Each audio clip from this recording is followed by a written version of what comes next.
Welcome, folks. I'm Jaby Koay, joined by ACHARA KIRK. What's up? We're looking at Screen Rant's The Falcon and the Winter Soldier pitch meeting. Thank you, Screen Rant, for allowing us to react to this. Very much appreciate it. Y'all, if you haven't already, subscribe to their channel. Help them get to 9 million subscribers. Oh, they're moving along. And also, Ryan George has his own YouTube channel. He's the host of the pitch meeting, and he just crossed 1 million subscribers, so help him get to 2 million. Yay. All right, here we go.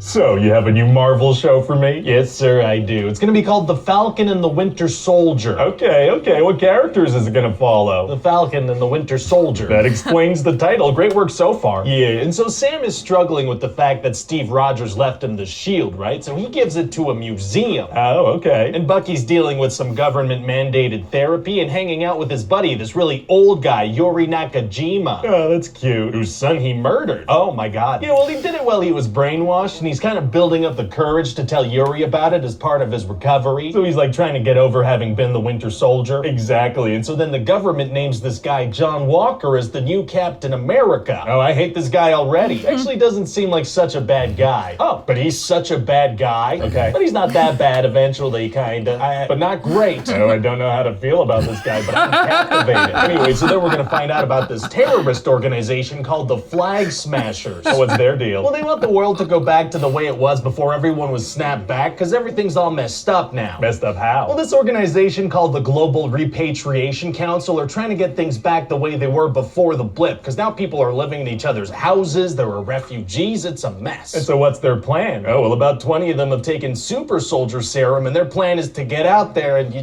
go get it done. What? They're gonna head out there, go get it all taken care of. I don't get what? Listen, sir, they have a vague plan, probably. I'm gonna need you to get all the way off my back about what it is exactly. Oh, okay, let me get off of that thing. Anyway, so their leader's this surprisingly young lady, Carly Morgenthau, and she wears a mask and she's like mean, but you kind of get where she's coming from. It's just that her methods are questionable. Oh, sounds a lot like that Enfys Nest character from Solo: A Star Wars Story. Oh yeah, I guess it does. Well, we'll make sure to make it different enough. Okay, good. Who should we get to play her? How about that Enfys Nest actress from Solo: A Star Wars Story? Oh, yeah, I didn't even realize. Oh, great. Yeah. So what's her deal? Why does everybody look up to her? Well, because she keeps saying things like, our movement is strong. Okay. It's time to make ourselves heard. All right, is she like super charismatic or something? No, she just quietly says vague things, and everyone's really into that, apparently. Well, okay then. So what else is going on in the show? Oh, well, we're going to tackle some really important topics like racism in America. Oh, we are? Yeah, we're going to have this whole storyline with this old African-American super soldier, Isaiah Bradley, that the government did tests on. Really heavy stuff. Well, yeah, important stuff to tackle for sure. Yeah, also Baron Zemo's gonna do a little dance. Well, we gotta balance out some of the heavier stuff with some lighter stuff. So Baron Zemo's gonna hit the dance floor. Okay, what's Zemo doing in the show anyway? Well, Bucky and Sam realize they need his help, so they break him out of jail, and he's much sassier now. Well, great. Yeah, so they head to this city called Madripoor because they want to find out where the super soldier serum's being made. Right. And while they're there, they're gonna meet Sharon Carter. She's from the movies. She is, and there's this mysterious person in Madripoor called the Power Broker, and we don't know who it is. Is it Mephisto? What? No. Sorry, I'm still a little riled up from the WandaVision thing. Now, this Power Broker person seems to be a very influential person in Madripoor. They're pulling a bunch of strings, they have crazy access to stuff. Okay. Anyway, so Sharon Carter seems to be a pretty influential person in Madripoor. She's pulling a bunch of strings, she has crazy access to stuff. Oh, so Sharon is the Power Broker. What? No. Yeah, I feel like with the clues you've laid out, though. It's not.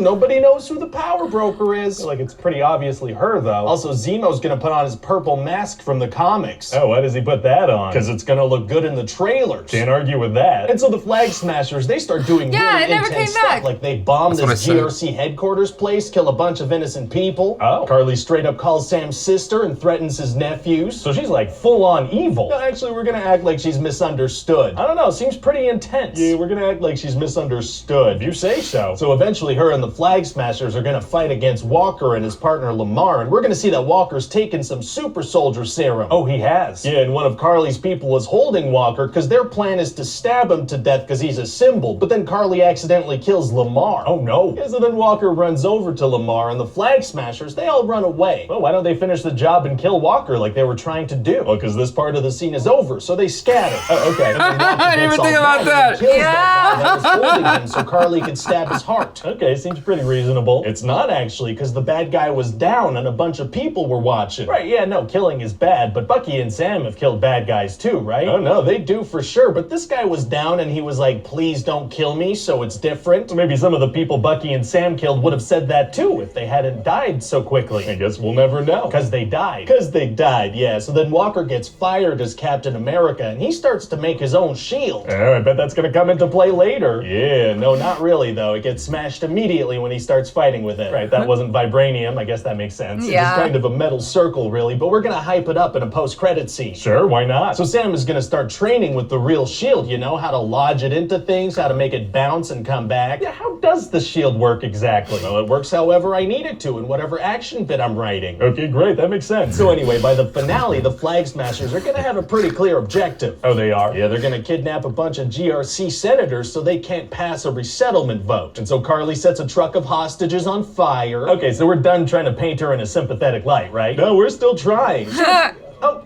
she's... Okay. And get this, we're gonna find out that Sharon is the power broker. Right, yeah, I figured that out. No, you didn't. Who else would it have? This is a big twist that I wrote. Okay. So then Sam is gonna show up and he has this new Captain America flight suit that the Wakandans made for him. Oh, he does? Yeah, this thing's great. He's fully protected except the top of his head where his brain is. Oh, protecting everything except your brain cage is tight. And so Sam's gonna have to save a helicopter full of hostages. Oh man, it's gonna be tough for him to take out the pilot and make sure the chopper doesn't crash. Actually, it's gonna be super easy. Barely an inconvenience. Right? Oh, really? Yeah, it turns out one of the kidnapped senators on board that very helicopter knows how to fly the helicopter, so she takes over. Oh, hey, yeah, that worked out great. It sure did. And so eventually Carly's gonna be trying really hard to kill Sam because she's a sympathetic character, and then Sharon's gonna shoot her dead, so it's very sad. Is it? And then Sam's gonna carry her body because it's definitely a sad moment, and then he's gonna talk to some senators. Oh, he is? Yeah, he's gonna be like, stop calling the Flag Smashers terrorists. Well, I mean, they literally used violence and intimidation against civilians in pursuit of political aims, which is, you know, the definition of terrorism. Well, Sam's gonna tell them to not say that, and then he's gonna keep lecturing them for 4 to 5 minutes. Okay. And one of the senators gonna be like, okay, but logistically, what are we supposed to do here? And Sam's gonna be like, do better, Senator. Oh, you know, that does sound like it's gonna help a lot. It is. Wow. And so then Sam's gonna make sure that Isaiah's story gets told. Nice. And then Bucky's gonna go talk to Yuri and tell him what he did to his son. Oh, it's gonna be nice to see how that plays out. Then we cut away. Oh, yeah, we get out. Exactly. I wish to let that moment breathe. Nope. Exactly! Before we even get to see the moment I've been building up to all season. Exactly! And then during the end credits, we're gonna have the title card say Captain America and the Winter Soldier, so that's gonna be a nice moment for Sam, you know? Hasn't Bucky's whole arc been about not being the Winter Soldier anymore? Yeah, I guess I could have changed his title too, huh? Whoopsie. So what do you think? Well, it sounds great. I'm just not sure about that Baron Zemo dancing thing. That seems like a weird thing to include. Well, I keep seeing this gif of Thanos twerking online, so I feel like the internet's really gonna like it. Okay, I mean, we could include a second of it, and if people want more, we could release that online. Oh, really? Hey everybody, Ryan here. I can watch that in all its glory? Well, I feel vindicated. Of course you do. I mean, we agreed with like practically everything that you said. There was so much there that I just echoed all of my feelings. Overall, I really like the show. I like what it stands for. I like a lot of the ideas. I think that it was breaking new ground and it had a lot of compelling, exciting moments. But there were definitely some things that just kind of didn't feel good. But there was some stuff that he pointed out that I didn't even consider, I didn't clock. Like with the costume, like he's protected except for his dome. And I'm like, I didn't even think about it. It's like, you know, it's a superhero. So you're not, like, you don't even take consideration to the fact that he's so exposed there. I think initially when I saw it, I did clock it, but I just didn't think too hard about it. I think it just looked weird to me because the other Captain America costume was like a full head covering. And so I was like, oh, okay, I guess they've just decided to go a different direction. Well, it's supposed to be an amalgamation of his old suit and his new suit. That's the idea. And so it's really the Falcon outfit, but with the new design, right? I mean, but then the star and all that stuff. But the Falcon one, he just had goggles, right? Yes. But he didn't have the connecting bit that connects it to the suit like he does now. Sure. So it is a little bit of an interesting looking on top situation. I'm not going to go into the logistics of how the suit is a meshing of the two. It is just kind of funny that for the whole time, his head has just been exposed like that. Yeah, and it's like, you're not even a super soldier. Right. So like, if something lands on your noggin, then you're in trouble. There's no advantage to that at all. And the other part where Wyatt Russell runs out, what's his name, Walker, when he runs out after the super soldier, not a super soldier, but one of the flag smashers, and they all just bailed. And he's like, why do they run? Why don't they finish the job? And it's like, it's because the scene's over. That's why they're running out. I didn't even think about that in that moment. I thought that maybe, I don't know, like it was just happening so quick. I didn't even consider that was a problem in terms of logic. Maybe I was thinking that they maybe weren't winning the fight. They were still outnumbered, so to speak. I don't know, because Falcon and Winter Soldier were there. I just thought that they ran away because they were like, oh, John Walker's mad now. I don't know. That's kind of the sense I got from it, especially the way that Carly ran away. She's like, oh shit, okay, I better run. Like in that little meme video we watched today of the kid that kicked the football at his dad's head and then was like, oh, it just like ran straight away. Right. That's kind of the sense that I got from it, which doesn't make oh, sense. Crap. But it doesn't make sense. Well, yeah, because they've got way more super soldiers and he's just one guy. Yeah, but I mean, I felt like I said, Falcon and Winter Soldier, I believe, were there in that fight scene. Yeah. So I don't know.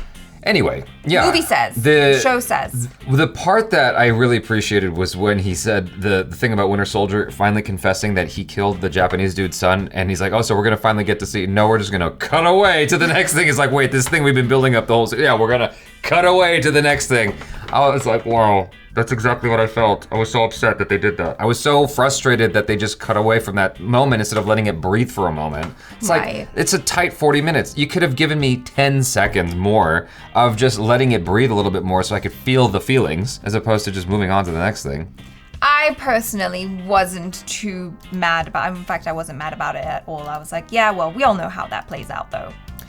Yeah, but you know that the ship sinks at the end of Titanic. You still watch it all the way through 3 times in theaters. Yeah, because it's like the adventure story up until that moment. Right, and so that scene is a mini emotional adventure of like him trying to convey these feelings. You just wanted to see Sebastian Stan cry again, didn't you? ACHARA, it's scene work. You of all people, it's scene work. That's the stuff that an actor craves, like that kind of moment of revelation, of confession, and having to work through those things. Personally, what I think happened was the editor and maybe / director were not happy with the Japanese guy's performance, so they just cut it. Oh. I think that's what happened. That's my opinion, because watching it, I was like, I wasn't super impressed with his performance, even when he was starting to realize that his son was killed by Sebastian Stan, this guy who's been his friend. It didn't seem like a lot was happening. The only way to save the scene was to get the hell out of the scene. That's actually a good point. Maybe, because we all know that Sebastian Stan can act. Yeah. Yeah, he's really, really good. I love that he put together who the power broker was. Okay, so here's the thing, right? Because I also, from that episode where Sharon was introduced, what was it, like episode 2 or 3 or whatever, I was like, I think she's the power broker. Right. And then we did our live stream, and so many people were like, no, ACHARA, no, there's absolutely no way that she can be the power broker. I'm like, I don't know, it just makes sense.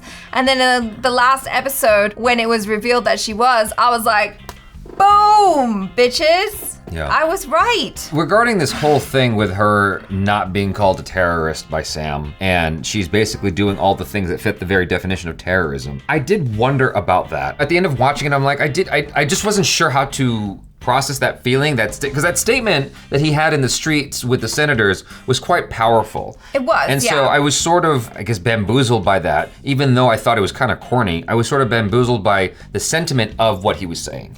I thought in the moment that maybe what he was trying to say was, like, we should stop demonizing these people who are basically downtrodden by our society.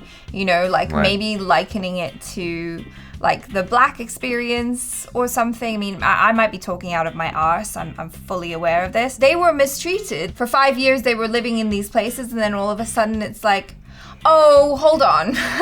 Everybody came home, so now you have to GTFO and like we don't care about you anymore. Sure. And so but she's still killing people. Yeah, no, I don't threatening people. I don't agree with that. She set the truck on fire. That's terrorism. It's a lot to digest. It's sort of I don't know how to, I mean, I don't know if it's like, akin to when certain marginalized groups get angry, and then it's like rioting in the streets, and then suddenly the people in power are all like, oh, the rioting and the looting, that's the problem. And it's like, no. That's like this weird byproduct. The real problem is that people are being mistreated and they're not being heard. And because they're not being heard, then they start resorting to these violent tactics. But there's a difference between throwing a rock through the window of a brick and mortar store and murdering people. Sure. That's a big difference. Right. I mean, setting a truck on fire and potentially killing a lot of people in a truck versus throwing a brick through a window are two very different things. Sure, I wouldn't put them in the same. I'm just kind of trying to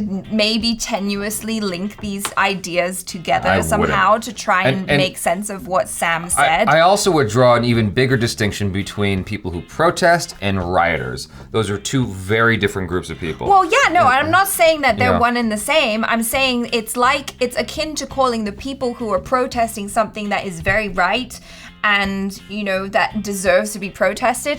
It's akin to lumping them together with the terrorists. If anything, I wouldn't have said, let's not call them terrorists and demonize them. I would say terrorists that you created through your actions. Sure. Just disregarding them and their needs is what created that terrorism. Right. So you are effectively also a terrorist because of you. You know what I'm saying? Like, yeah, sure. Like, that would have been the approach I would have taken to just give it more specificity, more clarity, like a through line from one thing to the other, as opposed to being like, don't demonize them. I'm like, she murdered people. Like, what are you talking about? You know, and so there was still merit to things that Sam was saying in his speech. I still thought that there was a lot of good stuff there. Really powerful, yeah.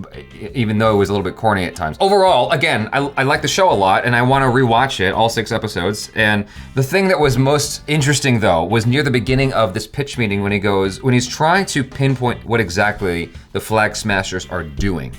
Because having thought about it, I'm like, I really don't know what they were doing. Like, what were they doing? And, it's true. And it's because there was a whole episode supposedly lost that explains what they were doing because it was too sensitive. Yeah, so, apparently. But anyway, I like the show a lot. This was a lot of fun as well.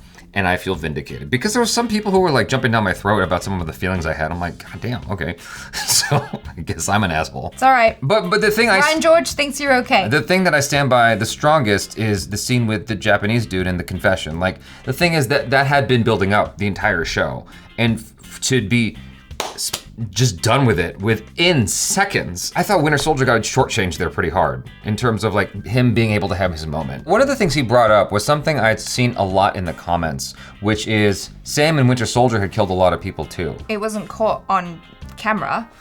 That was the only difference, really. I mean, yeah, that was the biggest difference. I mean, even within the show, I mean, I suppose they were terrorists, but you see Sam kill people in the very first episode. Oh yeah, and like in the Avengers movies, in Civil War and stuff, you see the repercussions of superheroes making mistakes and killing people as collateral. I guess people just kind of glossed over that fact. It's like, it's fine. A lot of people, America. No, but a lot of people didn't. I mean, if you look at the comments on several of our reactions, a lot of people didn't gloss over it. They were like, John Walker is not a bad guy. He's done about the same as these two other, jokers. I know, but I'm just saying in the show, in the world of the show. Right. Oh, sure. Yeah, that's true. I mean, the whole thing there is, it's all about who is the hero. If you're the hero in your story, then the other guy's the bad guy doing the wrong thing. It doesn't matter if you murdered somebody. It's like you're the hero in your story.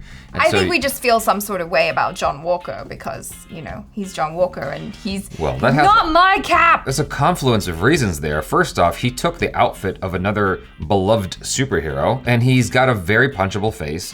And he started acting like with this chip on his shoulder way early in the show. Yeah. Those 3 things just don't bode well for someone you can't root for the guy. Even when he comes to the other side at the end, you're still like, I still kind of want to sock you in the chin a little bit. You know, you still have that feeling because of all this time that we spent with him being this jerk off. Well, yeah, and then there's still that sense of him being an anti-hero as opposed to being like a full-on hero. Exactly. So. But anyway, I enjoyed this and I enjoyed the show and I'm gonna go back and watch it again. You guys, thanks so much for hanging out. I'm Jaby Koay. This is ACHARA KIRK. Peace out.